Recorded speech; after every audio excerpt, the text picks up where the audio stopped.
Now guys let's see a concept of product of two determinants. ठीक है, अगर हमारे पास दो डिटर्मिनेंट हैं तो उनका प्रोडक्ट कैसे देखेंगे। ठीक है, तो यहां पर बेटा मैं we will just discuss product of a determinant, two determinants of order 2, 2x2 के अगर दो डिटर्मिनेंट है तो उनका प्रोडक्ट क्या होगा।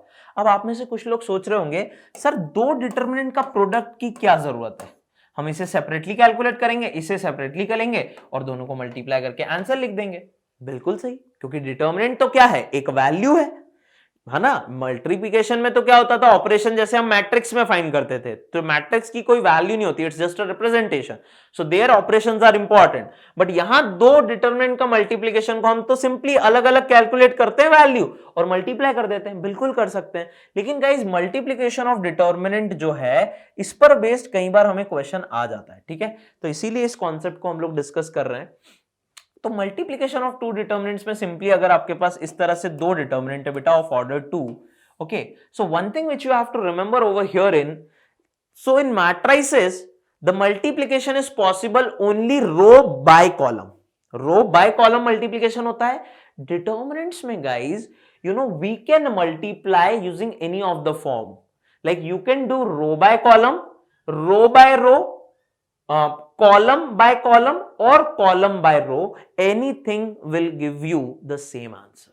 Okay, you can try it yourself, take two determinants and just perform all these four operation, आपका value same आएगा। ठीक है, हम अभी रो बाय कॉलम देख लेते हैं। जैसे अगर ये दो डिटर्मिनेंट हैं तो guys row by column multiplication करते हैं, तो पहला एलिमेंट क्या आएगा, a1 into L1 plus b1 into L2। Okay, this is how we perform multiplication of matrices as well, है ना। तो पहले रो के एलिमेंट को पहले कॉलम के एलिमेंट से इस तरह से मल्टीप्लाई किया तो ये फर्स्ट एलिमेंट मिलेगा आपको, a1 L1 plus b1 L2।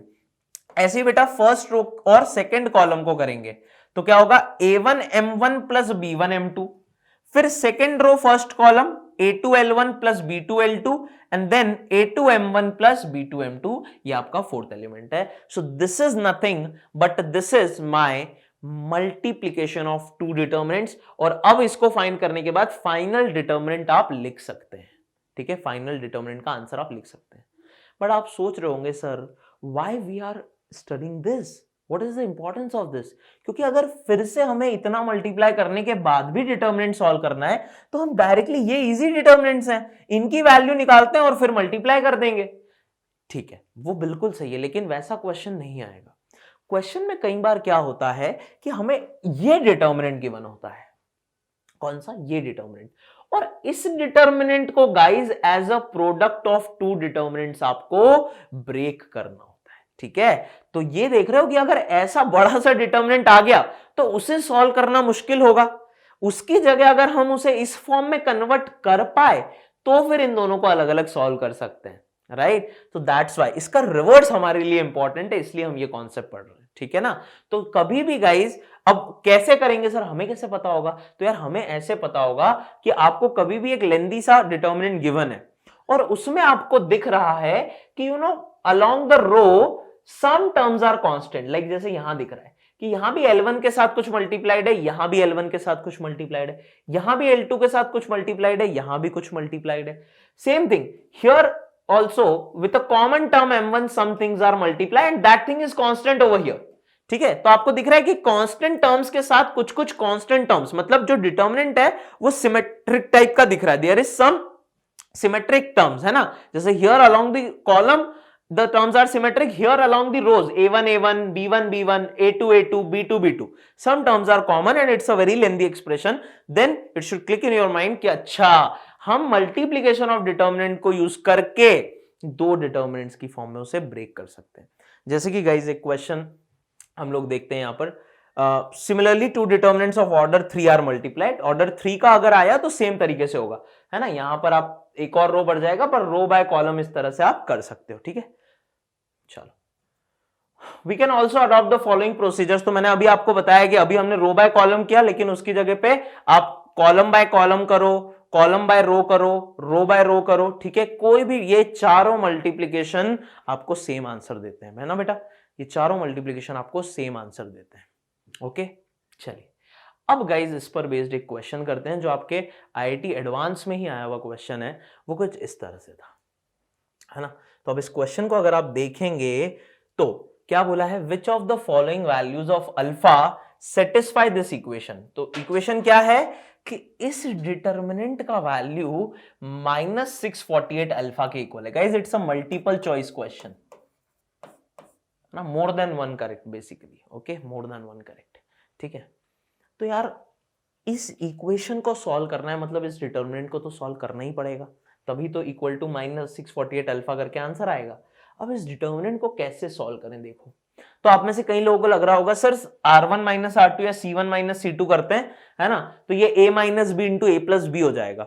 लेकिन देखो A - B करने में ठीक है, अल्फा अल्फा कैंसिल होकर 1 1 आ जाएगा, बट A+B में फिर से टर्म थोड़ी बड़ी हो जाएगी, है ना, और उसके बाद भी आपको डिटर्मिनेंट तो सेम सा ही मिलने वाला है, राइट। एक्सपैंड कैसे करेंगे, तो यहां पर गाइस हम लोग क्या कर सकते हैं, अगर देखो टर्म्स काफी सिमिलर है, 1 2 3 1 2 3 1 2 3, alpha 2 alpha 3 alpha, alpha 2 alpha 3 alpha, alpha 2 alpha 3 alpha, है ना, काफी सिमिलर टर्म्स है। तो हम इन्हें क्या करते हैं, एक बार एक्सपैंडेड फॉर्म में लिख के देखते हैं क्या होगा।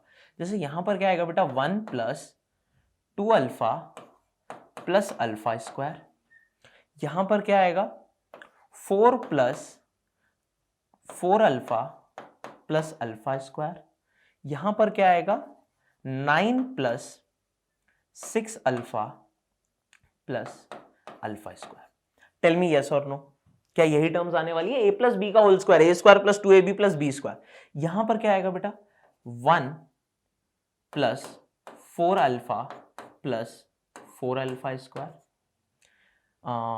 4 + 8 alpha plus 4 alpha square, and here it will be 9 + 12 alpha plus this will be 4 alpha square, ठीक है। और लास्ट टर्म आपका क्या आ जाएगा बेटा, 1 + 6 alpha plus 9 alpha square, this will be 4 + 12 alpha plus 9 alpha square, and this will be 9 plus 3 3 is 9 2 is 18 alpha plus 9 alpha square. So this is the expanded form which I am getting. और इस expanded form में अगर अब हम देखें तो काफी सारी चीजें कॉमन दिख रही हैं हमें। क्या कॉमन दिख रहा है, 149 149 149, very good. Alpha alpha alpha alpha square alpha square alpha square, ठीक है। यहां भी सिमिलर सी टर्म्स है, 4 alpha square 4 alpha square 4 alpha square, 9 alpha square 9 alpha square 9 alpha square, ठीक है। तो यहां पर जो टर्म्स दिख रही हैं वो कैसी दिख रही हैं, मतलब काफी सिमिलर टर्म्स दिख रही हैं, ओके। तो अब हम सोच सकते हैं कि हो सकता है कि ये देखो 3 क्रॉस 3 है, तो दो 3 cross 3 element, basically every element is sum of 3 terms, और मल्टीप्लीकेशन में भी क्या होता है, a1 into L1, a2 into L2, a3 into L3, रो के 3 एलिमेंट कॉलम के 3, सॉरी रो के 3 एलिमेंट कॉलम के 3 एलिमेंट मल्टीप्लाई होके एक एलिमेंट देते हैं। तो गाइज ऐसा हो सकता है कि ये जो डिटर्मिनेंट बना है ये दो 3 क्रॉस 3 एलिमेंट्स को बना के बना मल्टीप्लाई करके बना हो। वो एलिमेंट्स कैसे हो सकते हैं, तो आपको क्लियरली दिख रहा है कि एक रो या कॉलम के एलिमेंट्स को होना चाहिए 1 अल्फा और अल्फा स्क्वायर, क्योंकि ये हर जगह कॉमन है। देखो 4 into 1 4 into alpha 4 into alpha square. तो मैं बोल सकता हूं कि sir if I take first row element as 1 alpha alpha square, तो ये फर्स्ट एलिमेंट बनाने के लिए क्या दूसरे कॉलम में 1 2 और 1 होना चाहिए, 1 2 और 1 होना चाहिए, तभी तो 1 into 1 1, 2 into alpha 2 alpha, alpha square into 1 is alpha square. Similarly अब अगर मुझे ये एलिमेंट चाहिए 1 4 अल्फा और अल्फा, तो यहां भी 1 into 1 1 into alpha, sorry 4 into alpha and alpha square, तो 1 अल्फा अल्फा स्क्वायर तो है, कॉलम के एलिमेंट्स को 1 4 और 4 बना देना चाहिए, तो 1 4 4। और इसी तरह से ये एलिमेंट्स को बेटा अगर मैं 1 6 और 9 बना दूं, तो क्या मुझे जो थर्ड एलिमेंट है 1 into 1 is 1, alpha into 6 is 6 alpha and 9 into alpha square 9 alpha square मिल जाएगा। तो पहली रो के एलिमेंट्स आ गए। दूसरी रो के एलिमेंट्स है 4 plus 4 alpha plus alpha square. That means here I have to put some element so that by multiplying on this, तो पहला टर्म है 4, तो इसका मतलब यहां पर 4 alpha 4 into 1, right. So here if I have a 1, here I should have a 4, ठीक है, 4 into 1 आएगा। फिर यहां पर 4 अल्फा है गाइस, 4 अल्फा, तो यहां पर 2 है तो यहां कितना होना चाहिए 2 अल्फा, और लास्ट में है अल्फा स्क्वायर, तो गाइस 1 into अल्फा स्क्वायर यहां भी होना चाहिए।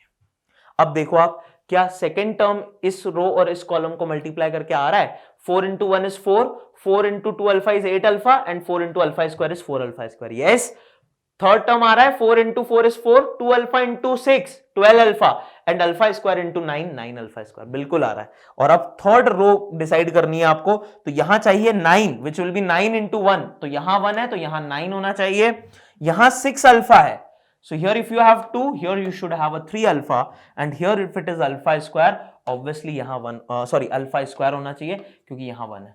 तो बस गाइज आपने क्या कर लिया, इस पूरे बड़े डिटर्मिनेंट को मल्टीप्लीकेशन ऑफ टू डिटर्मिनेंट की फॉर्म में लिख दिया। और गाइज यहां से क्या आपको दिख रहा है, from the third column I can take alpha square outside, and for the second column I can take alpha outside, ठीक है। तो अल्फा क्यूब गाइज बाहर आएगा यहां पर, और डिटर्मिनेंट में क्या बचने वाला है 1 1 1, देखिए